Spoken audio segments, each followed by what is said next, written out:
सल्ली अला रसूलिहिल करीम। Net cafe और cyber cafe खोलने और उसकी कमाई का हुक्म, ये कुरान और सुन्नत व फिक़ह की रोशनी में इसके मुतालिक कुछ अर्ज़ करूँगा। तो सबसे पहले आपको मैं कुछ तारुफ करवा देता हूँ कि नेट कैफ़े और साइबर कैफ़े ये क्या होता है।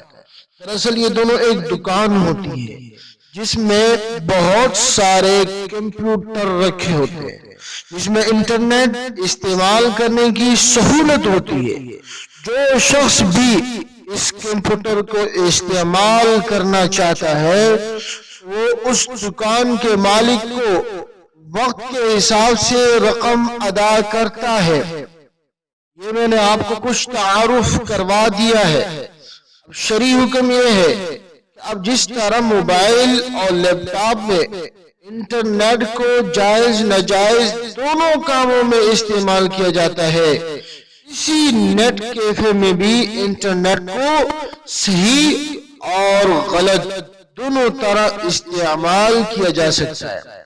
अब बहुत से लोग इसका जायज इस्तेमाल करते भी है, जैसे मोबाइल में नेट रखकर जायज उमूर के लिए नेट का इस्तेमाल करते हैं, इसमें अपना जरूरी जो डेटा है वो सेव कर लेते हैं।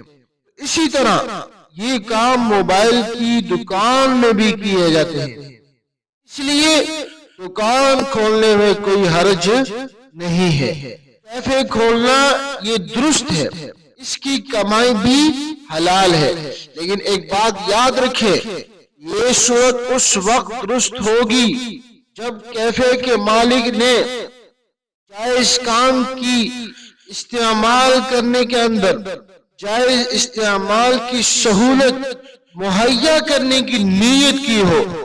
इस सूरत में अगर इस्तेमाल करने वाला खुद गलत इस्तेमाल करता है तो उसका गुनाह इस्तेमाल करने वाले पर होगा, मालिक पर नहीं होगा।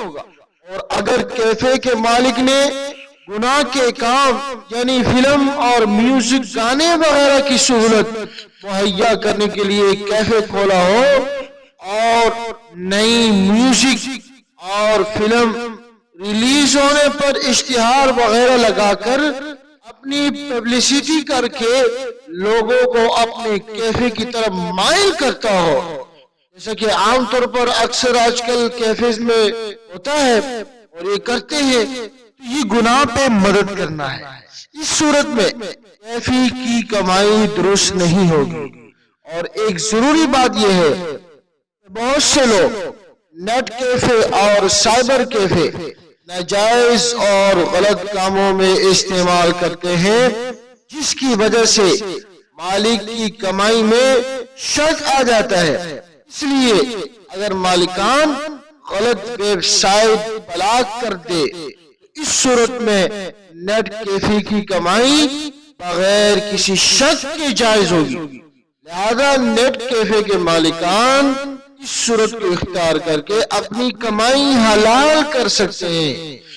वो जो वेबसाइट गलत वेबसाइट है उनको ब्लॉक कर दे तो इनकी कमाई हलाल हो जाएगी। अल्लाह सुब्हानहू व तआला हम सबको अमल करने की तौफीक अता फरमाए। अब कुरान करीम में आयत नंबर वतआवनु अलल बिर्रि वत्तक़वा, इसमें भी यही हुक्म दिया गया है कि नेकी और तक़वे पर मुआवनत करो, लेकिन गुनाह और दुश्मनी पर मुआवनत नहीं करो। इसी तरह अद-दुर्रुल मुख्तार के अंदर इसमें जिल्द नंबर 4 सफ़ा नंबर 268 के अंदर, इसी तरह फ़िक़्हुल इस्लामी व अदिल्ला के अंदर जिल्द नंबर 4 सफ़ा नंबर 3029, इसी तरह बदाइउस सनाए जिल्द नंबर 5 सफ़ा नंबर 144 में आप मुलाहदा कर सकते हैं। अल्लाह सुब्हानहू व तआला हम सबको अमल करने की तौफीक अता फरमाए। व आखिर दावाना अल्हम्दुलिल्लाहि रब्बिल आलमीन। दोस्तों, नेकी की बात आगे पहुंचाना सदका जारिया है, इसीलिए इस वीडियो को जितना हो सके शेयर करें और नीचे कमेंट में अपनी राय से हमें आगाह करें। अरे नाजरीन, आप ऐसे ही जा रहे हैं, हमारी वीडियो को लाइक और शेयर तो कर लीजिए और हमारे चैनल को सब्सक्राइब तो आपने किया ही नहीं। ये बिल्कुल फ्री है, इसे सब्सक्राइब करने से आपको हमारी वीडियोस रोज़ नोटिफिकेशन के ज़रिए मिल जाया करेंगी। तो हमारे चैनल को जल्दी से कर लीजिए सब्सक्राइब। हम आपसे मिलते हैं कल इसी तरह के किसी और वीडियो में।